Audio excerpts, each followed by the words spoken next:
성찬예를 위해서 강건한 마음으로 목도하겠습니다.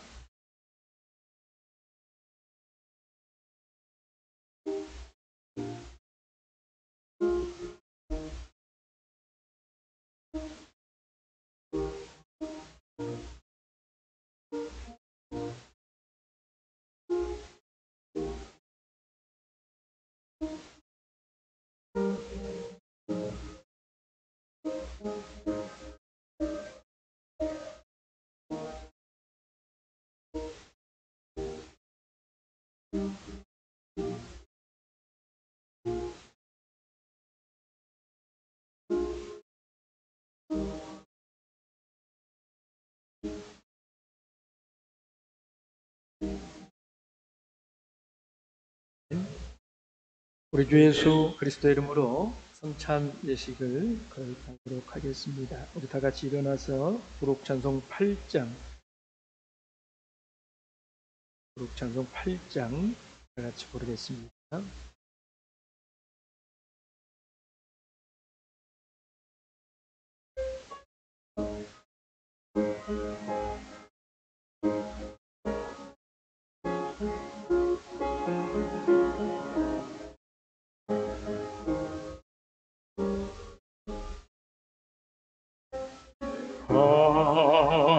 남긴 말씀 따라 성례를 행하여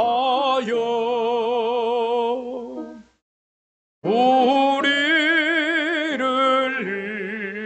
위해 죽으신 주 기념합니다.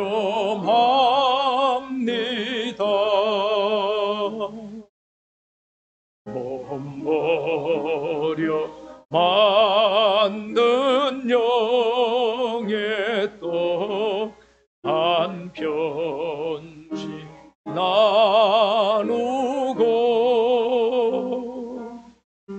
언약의 잔을 갖추어 주 기념합니다.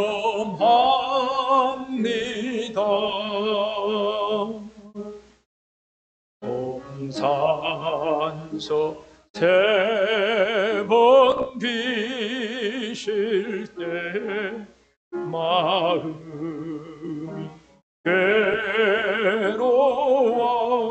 괴로워 이 같은 땀을 흘리신 주 기념합니다.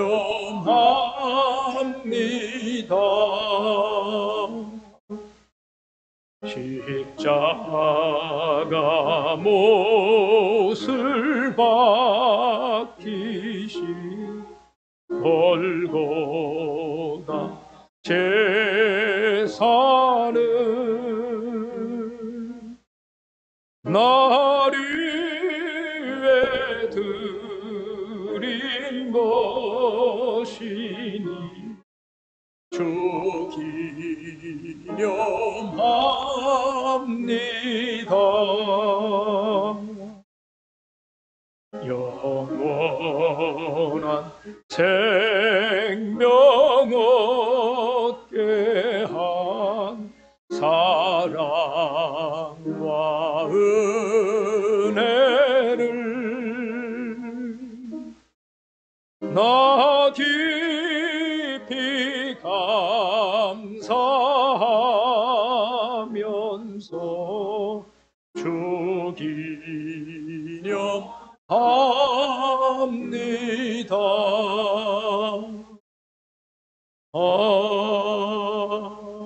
아멘. 성찬예를 위해서 기도하겠습니다. 이런 성찬예 가운데도 친히 함께하여 주셔서 하늘의 놀라운 복으로 채워주시옵소서. 그래서 같이 기도하겠습니다.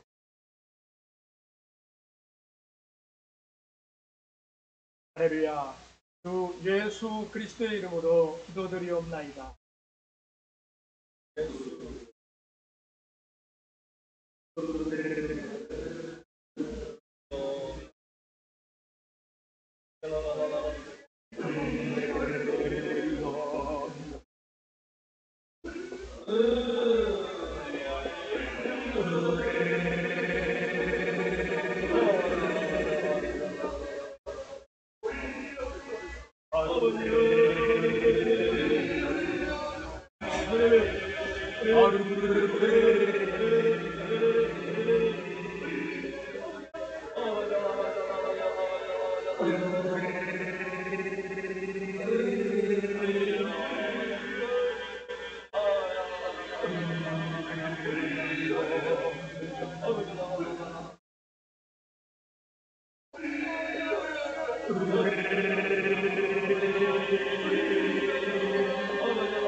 이 시간에 같이 나눌 말씀은 고린도전서 11장의 말씀입니다. 고린도전서 11장 23절에서 26절 말씀을 다 같이 읽도록 하겠습니다. 고린도전서 11장 23절에서 26절까지 다 같이 읽겠습니다. 시작. 내가 너희에게 전한 것은 주께 받은 것이니 곧 주 예수께서 잡히시던 밤에 떡을 가지사 축사하시고 떼어 가라사대 이것은 너희를 위하는 내 몸이니 이것을 행하여 나를 기념하라 하시고 식후에 또한 이와 같이 잔을 가지시고 가라사대 이 잔은 내 피로 세운 새 언약이니 이것을 행하여 마실 때마다 나를 기념하라 하셨으니 너희가 이 떡을 먹으며 이 잔을 마실 때마다 주의 죽으심을 오실 때까지 전하는 것이니라.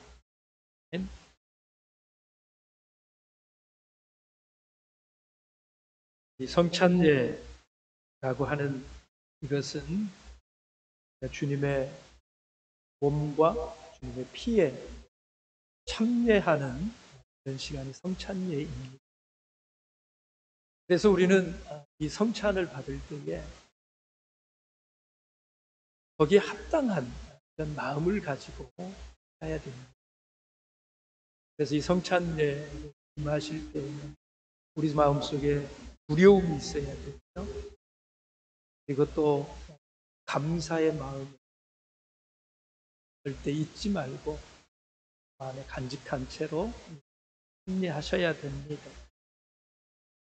이 성찬을 받을 때 우리는 두려움을 가져야 돼요.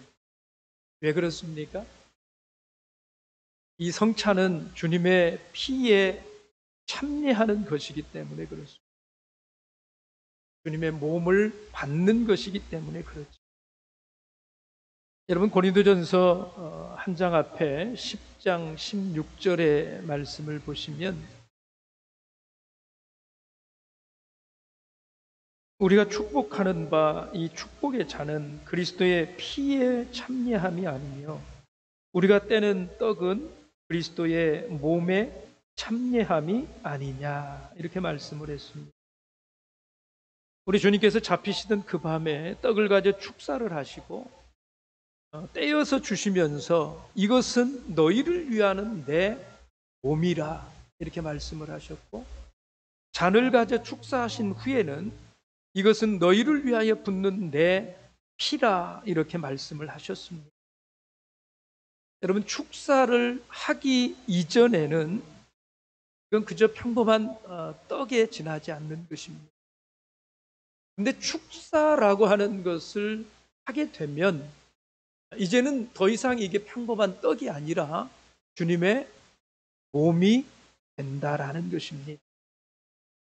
잔도 역시 축사함을 통해서 이 주님의 피로 우리는 받는 것이다 하는 거지. 그래서 떡을 우리가 받는 것은 주님의 몸에 참여하는 것이고, 잔을 받는 것은 주님의 피에 참여하는 것이다 하는 겁니다. 여러분, 이 참여라고 하는 이 단어가 무슨 뜻일까요? 참여가 무엇입니까? 여기 참여가 참예수 교회의 참여입니까? 여러분, 이 참여라고 하는 이 단어가요, 굉장히 의미가 깊은 단어예요. 이 참여라는 단어는 나누어 가지는 것을 통해서 속하게 된다. 이걸 참여라고 그럽니다. 그냥 나누어 가지는 것을 통해서 그 본질에 속하게 되는 거예요. 그냥 나누어 가지는 것으로 끝나는 게 아니고 내가 거기에 속한 이런 사람이 된다라는 것입니다. 여러분, 우리가 성찬을 통해서 예수님의 피를 그리고 예수님의 몸을 나누어 가지는 것을 통해서 생명 되신 예수님께 뭐 하게 된다고요? 속하게 되는 이런 놀라운 역사가 일어나게 되는 것이 성찬이다라는 겁니다. 같이 우리가 이 성찬을 생각할 때에 성찬은 상징이다 이렇게 생각할 수가 있습니다.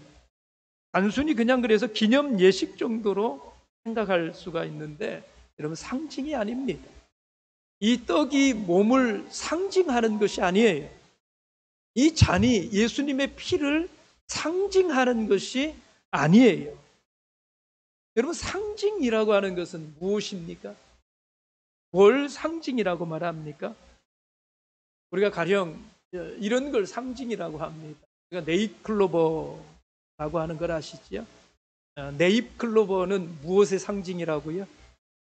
행운의 상징이다. 상징이라고 하는 것은 그렇게 쓰는 것이잖아요. 여러분, 네잎클로버가 행운의 상징이면 여러분 어떻습니까? 내가 어느 날 네잎클로버를 발견했어요. 너무나 기분이 좋죠? 간직합니다. 지갑에다 넣고 막 코팅해가지고, 그러다 어느 날 내가 그것을 이렇게 버렸어요. 그러면 여러분, 네잎클로버를 버리면 내게 있는 모든 복된 것들을 다 버리는 것인가요? 그런 것이 아니잖아요. 상징이라고 하는 건 그런 거예요. 그러나 오늘 우리가 이 성찬의 잔은 피를 상징하는 것이 아니라 실제로 예수님의 그 피에 참여케 되는 놀라운 일이 일어난다라는 것입니다. 떡이 예수님의 몸을 상징하는 것이 아니라 우리가 이 떡을 받음을 통해서 실체적으로 예수님의 몸을 받아서 예수님에게 속하게 되는 이 일이 실질적으로 일어나는 이런 시간이다라는 겁니다. 그럼 우리가 이런 것들을 어떻게 받아들일 수가 있을까요? 어떻게 그런 게 가능하냐 이 말이에요. 그저 떡을 먹은 것인데 어떻게 예수의 몸을 먹는 것이 되고, 그저 이 잔을 받는 것인데 그게 어떻게 예수의 실질적인 피를 받는 것이 되느냐 이 말이에요. 우리가 어떻게 이런 일을 이해할 수 있을까요? 여러분, 이것에 대해서 고린도전서에서 바울은 이렇게 우리에게 권면을 했습니다. 고린도전서 2장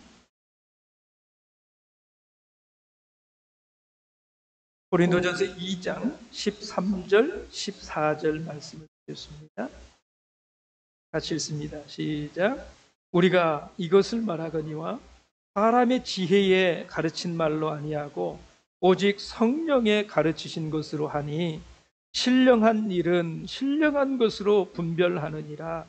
육에 속한 사람은 하나님의 성령의 일을 받지 아니하나니 저희에게는 미련하게 보이며 또 깨닫지도 못하나니 이런 일은 영적 의로라야 분변함이니라.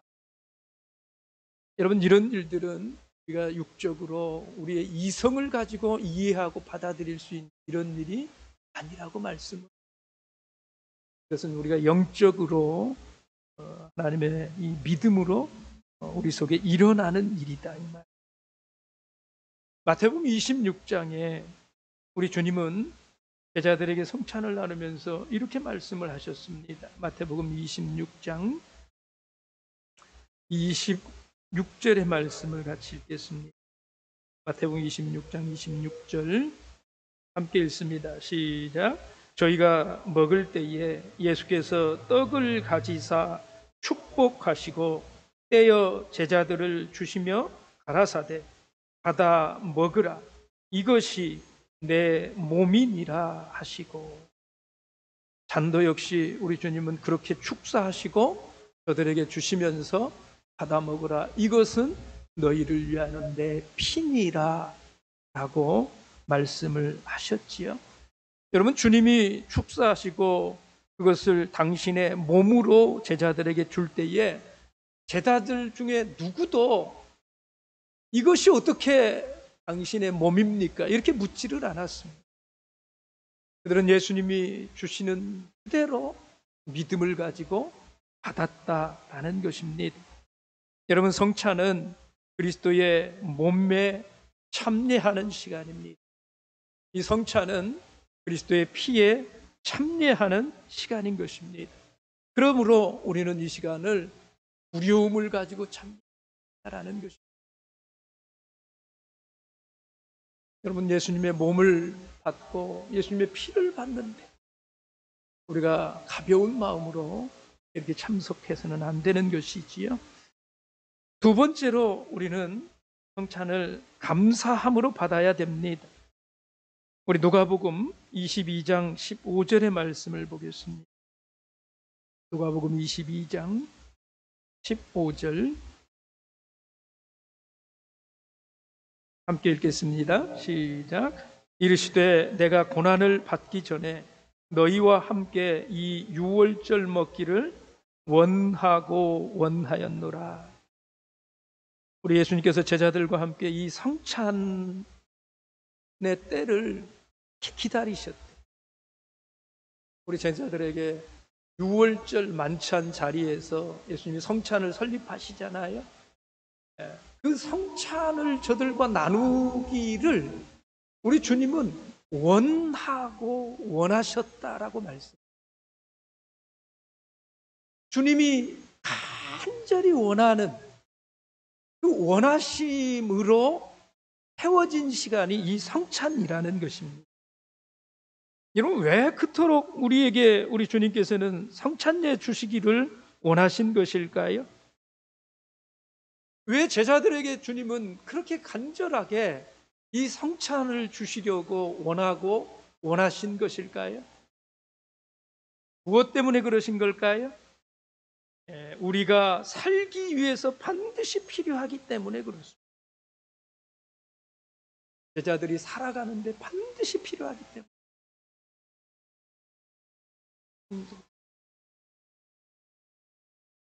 아니, 우리는 죄사함의 세례를 통해서 이미 살아났는데, 우리가 이미 다시 살았는데 또 다시 살아야 될 필요가 있을까요?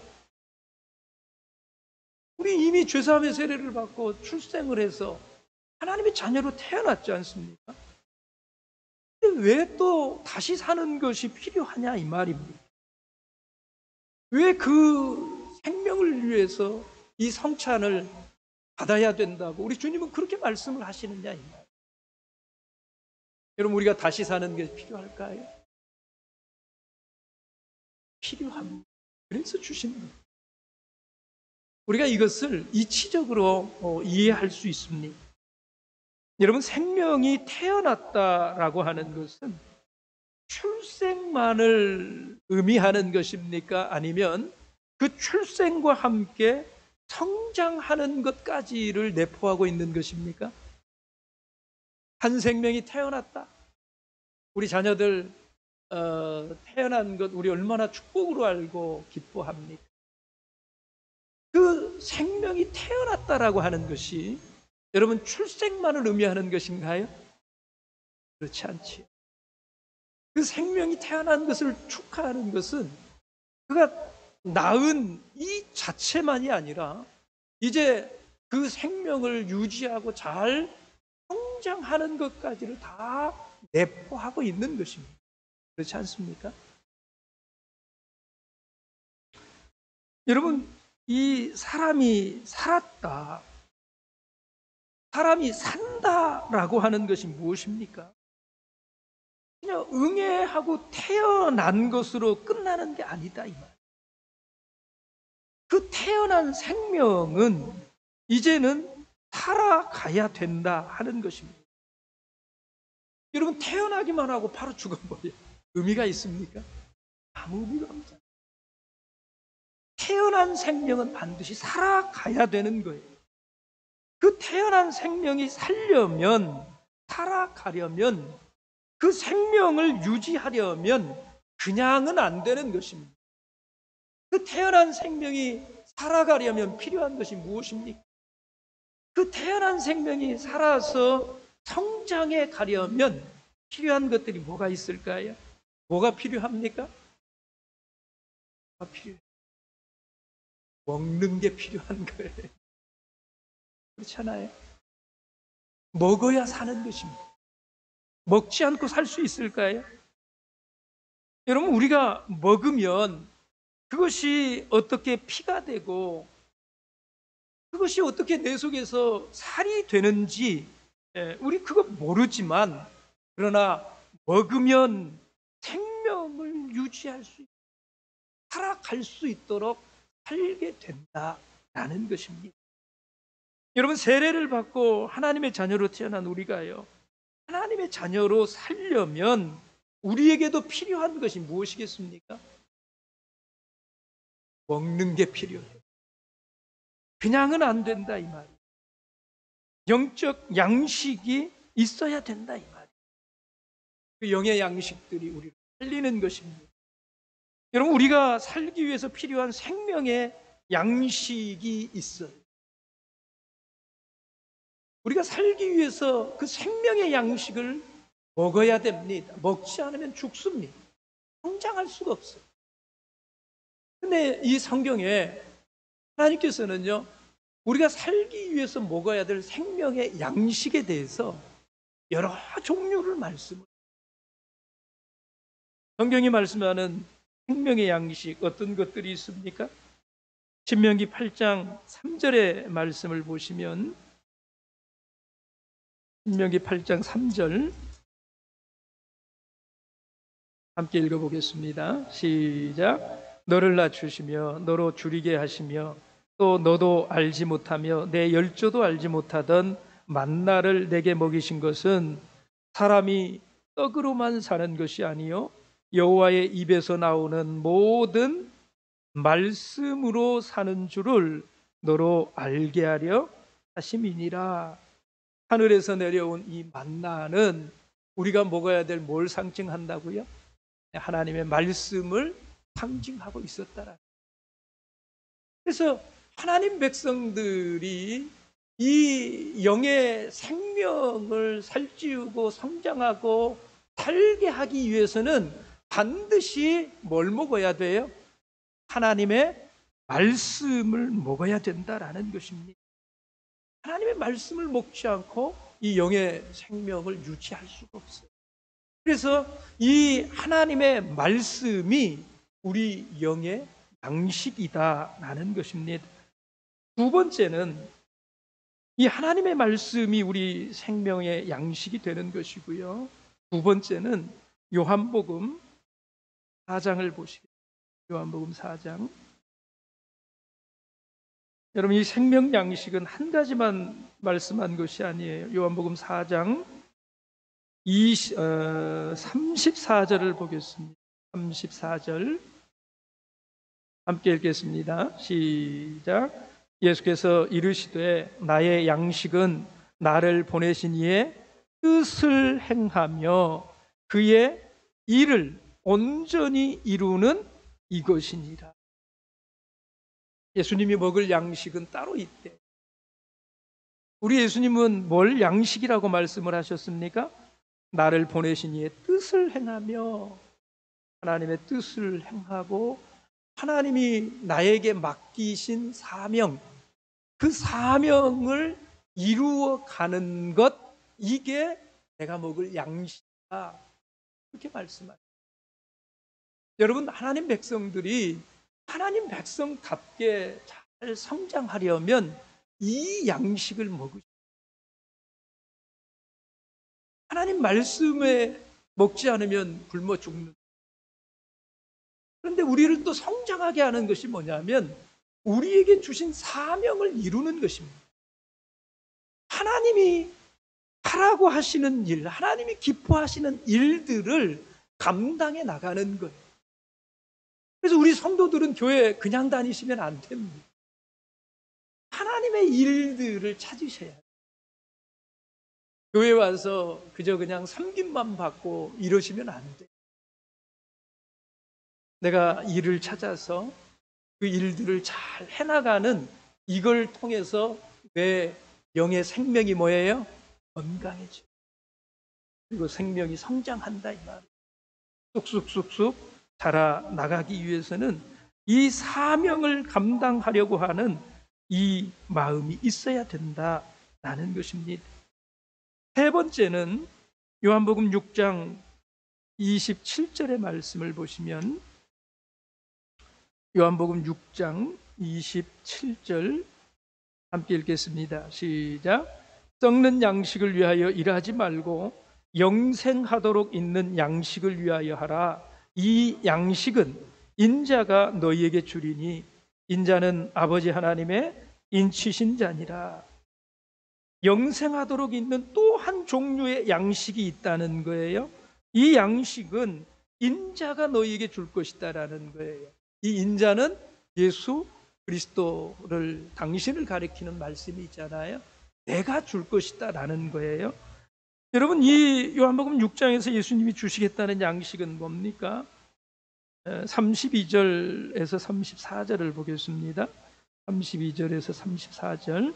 예수께서 이르시되 내가 진실로 진실로 너희에게 이르노니 하늘에서 내린 떡은 모세가 준 것이 아니라 오직 내 아버지가 하늘에서 내린 참떡을 너희에게 주시나니 하나님의 떡은 하늘에서 내려 세상에게 생명을 주는 것이니라. 저희가 가로되 주여 이 떡을 항상 우리에게 주소서. 그 떡이, 그런 떡이 있다면 우리에게 달라는 거예요. 그때 예수님이 뭐라고 하십니까?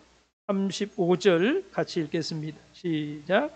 예수께서 가라사대 내가 곧 생명의 떡이니 내게 오는 자는 결코 줄이지 아니할 터이요 나를 믿는 자는 영원히 목마르지 아니하리라.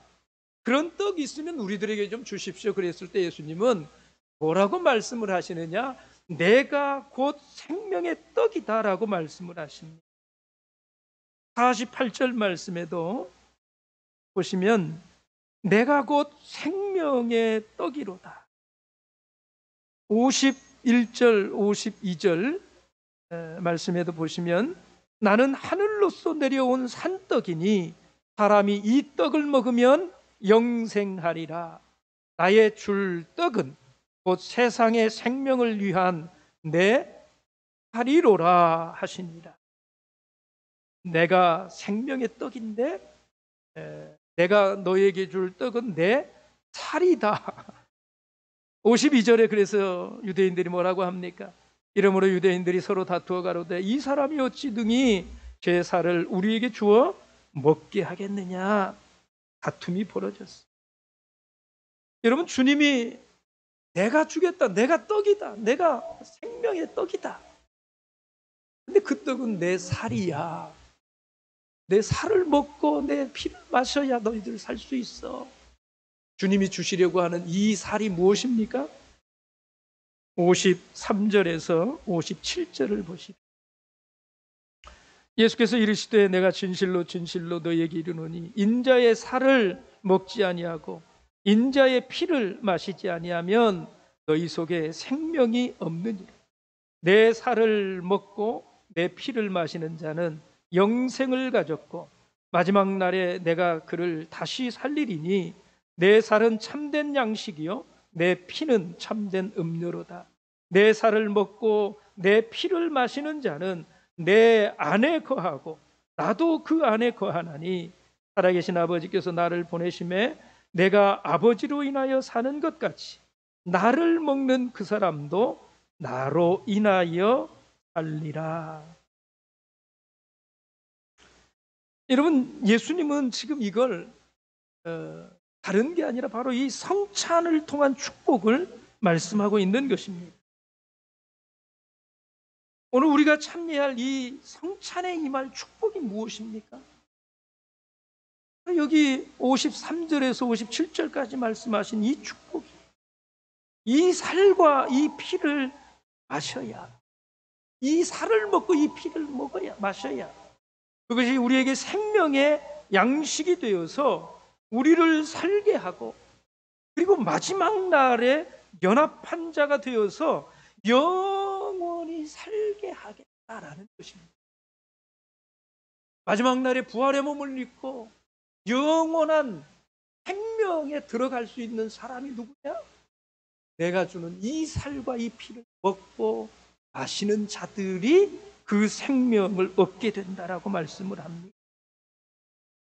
여러분, 이 살과 피를 먹고 마시는 자들이 영원한 생명을 가져서 참으로 생명력이 넘치는 그런 생명으로 살게 되는 것입니다. 그렇게 살게 하기 위해서 우리 주님이 우리 이 영의 생명을 그렇게 새롭게 해주시기 위해서 제자들에게 이 성찬 주시기를 그렇게 원하고 원하셨다라는.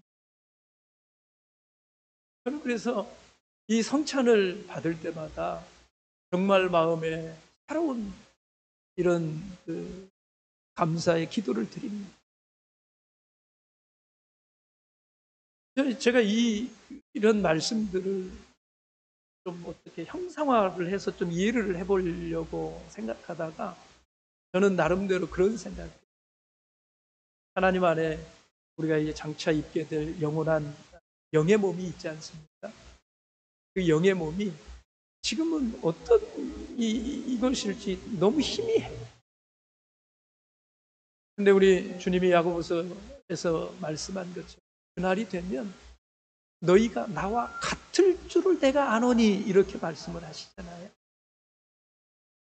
우리가 영의 몸이 어떻게 되었을지 우리 아무도 몰라요. 그런데 틀림없는 것은 그때가 되면 우리가 그 부활하셔서 영의 몸을 가지시고 그 영화롭게 되신 그 주님과 똑같아져 있을 것을 안다는 거예요.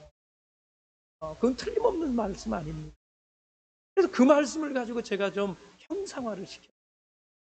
그래서 우리가 이 성찬을 받을 때마다 우리 속에 주님을 닮은 그 예수 그리스도의 형상이 만들어져 가는 것 같이 한번 참여하고 또 참여하고 또 참여할 때마다 그 예수님의 형상이 내 안에서 확연하게 이렇게 희미했던 그것이 점점 이렇게 확실하게 선명한, 그래서 결국 종국에는 우리 주님과 똑같은 이런 상태로 우리가 주님을 만나게 될 이런 모습으로 제가 나름대로 형상화를 해요. 여러분, 이 성찬은요 정말 실질적인 그런 은혜가 있는 시간이다라는 거예요. 내가 지금까지 잘못 살아와서 이 생명이요 다 같은 생명이 아니에요. 어떤 생명은 생명력 넘치는 생명이 있어요. 어떤 생명들은 죽어가는 생명이 있어요. 생명이 있으니까 살아있기는 해요. 죽은 건 아니에요. 근데 어떤 생명들은 죽어가는 것 같아요. 여러분, 주님은 우리가 생명력 넘치는 이런 삶을 살기를 원합니다. 그래서 우리에게 이 성찬을 주시기를 원하고 원하셨다라고 말씀을 합니다. 오늘 우리가 이 믿음을 가지고 이 성찬에 참여하게 되면 우리 안에도 놀라운 역사들이 일어납니다.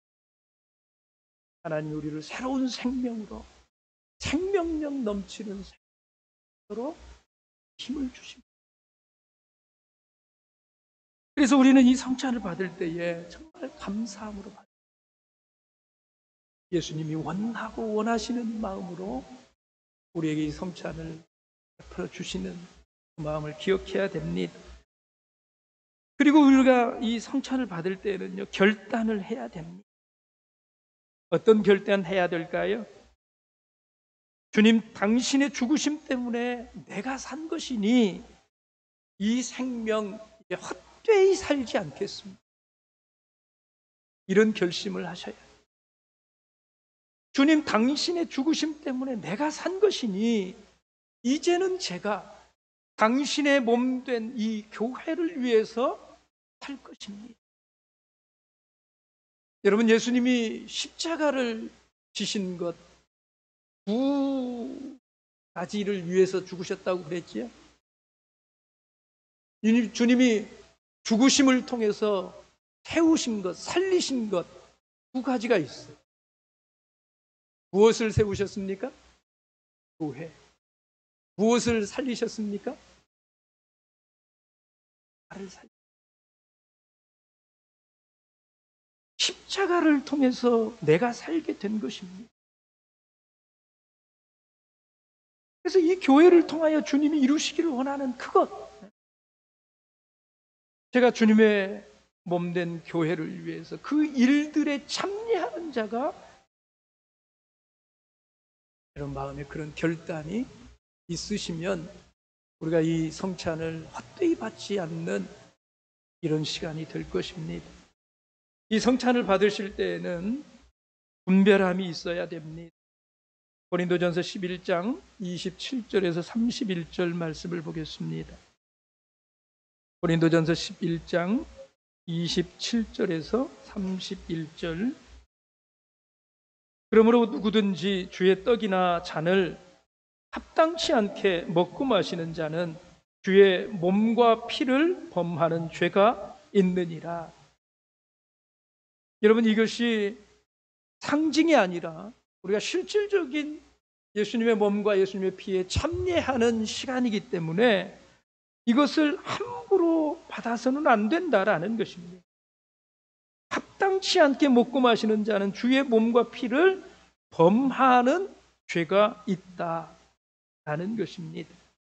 그래서 사람이 자기를 살피고 그 후에야 이 떡을 먹고 이 잔을 마실 수 있다라는 것입니다.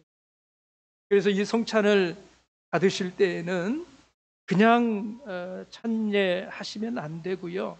반드시 자기를 뭐 해야 돼요? 살피셔야 돼요. 살피시고. 여러분, 이걸 분별하라고 하는 이것을 잘못 이해하셔가지고 내가 그동안에 살아온 삶이 하나님 앞에서 참 부끄러운 이런 생각이 드시는 분들이 종종 이 성찬을 받지 못하고 이 말씀 때문에 나가시는 분들이 있어요. 여러분, 이 말씀은 그런 분들더러 성찬 받지 말고 나가라고 하시는 말씀이 아닌 것을 아셔야 돼요. 오늘 이 말씀을 하시는 것은 나가라고 하는 게 아니라 잘 살피고 난 후에 그리고 뭐 하라는 거예요? 받으라고 이 말씀을 주신 것입니다. 그래서 28절이 이렇게 말하잖아요. 11장 28절에 같이 읽습니다. 시작. 사람이 자기를 살피고 그 후에야 이 떡을 먹고 이 잔을 마실지니. 왜 이런 말씀을 주신 것입니까? 성찬을 받도록 하기 위해서 주신 말씀이 아니겠어요? 자기가 그렇게 살폈으면 어떻게 됩니까? 31절 읽습니다. 시작. 우리가 우리를 살폈으면 판단을 받지 아니하려니와. 그렇게 살피고 이렇게 받으면 우리가 이 판단을 받지 않는다라는 것입니다. 살피지 않고 분별 없이 성찬을 받으면 자기가 그렇게 터무니없는 삶을 살아왔는데도 불구하고요, 하나님께서 몸버려 우리를 생명을 주시고 살게 하려고 당신의 그 고귀한 생명을 내어주셨다라고 하는 이것을, 여러분, 헌신짝처럼 그냥 무시하고 그렇게 살던 이런 사람들이 그렇게 사는 것에 대해서 아무런 생각도 없이 다시 이 성찬을 받으면 안 된다는. 그래서 그렇게 살던 그 삶을 살펴보라는 것입니다. 그리고 하나님 앞에서 가슴을 찢으라는 거예요. 그 고귀한 생명을 주셔서 내가 얻은 생명을 가지고 이렇게 헛된 삶을 살고 있으니 하나님 이 일을 어찌합니까? 그걸 살피라는 거예요. 그게 살피는 거예요. 그렇게 가슴을 찢는 그런 마음을 가지고 하나님 앞에 정말 다시 살려주시기를 간구하는 그런 마음을 가지고 자기를 돌아보고 오늘 이 성찬을 그렇게 회개하고 참여하게 되면 주님께서 그 살려주시는 역사를 일으켜 주신다라는 것입니다. 그래서 오늘 그런 삶을 살아온, 합당치 않게 살아온 삶이 있으시다면 오늘 이 시간에 회개하셔야 됩니다. 그런 것들 다 묻어두고 그냥 받으시면 안 돼. 그 죄를 다 회개하시고 그리고 참여해야 합니다. 엉망으로 살았으면서도 자기를 살피지 않고 죄를 회개하지 않은 채 성찬에 참여하게 되면 우리 주님의 몸과 피를 범하는 죄를 짓는 것이다. 꼭 기억해야 됩니다. 여러분, 이것이 살펴서 만일 죄가 있으면 다음에 받으라는 그런 말씀이라고 할 것 같으면, 만약에 그런 말씀이라면 오늘 이 자리에 성찬 받을 자격이 있는 사람 누가 있겠습니까? 아무도 성찬을 받을 수가 없는 것입니다. 그렇지 않습니까? 여러분, 이것은 주님의 살과 피에 참여하는 것입니다. 우리를 살게 하시려고 주시는 것이다라고 그랬어요. 그래서 합당하게 받는다면 다시 소성케 되고 다시 살게 되는 이런 놀라운 역사가 일어난다고, 그것을 위해서 우리 주님이 이 성찬 이 주시기를 원하고 원하셨다고 말씀하신 것 말이죠. 다만 아직 세례를 받지 아니하신 분들은 아직은 이 성찬에 참여하실 수가 없습니다. 성찬은 예수님의 몸과 피에 참여하는 것입니다. 그래서 예수 그리스도의 피로 거룩해지고 성도라고 부르심을 입은 자들만이 이 성찬에 참여할 자격이 있는 것입니다. 그래서 아직 세례를 받지 않으신 분 혹시 있다면 오늘 이 성찬 가운데는 참여하시면 안 되고요. 다음에 꼭 세례를 받아서 예수 그리스도에게 합한 사람이 되신 후에, 그리스도 안으로 들어오신 후에 이 성찬에 꼭 참여하실 수 있게 되기를 바랍니다. 그러면 이제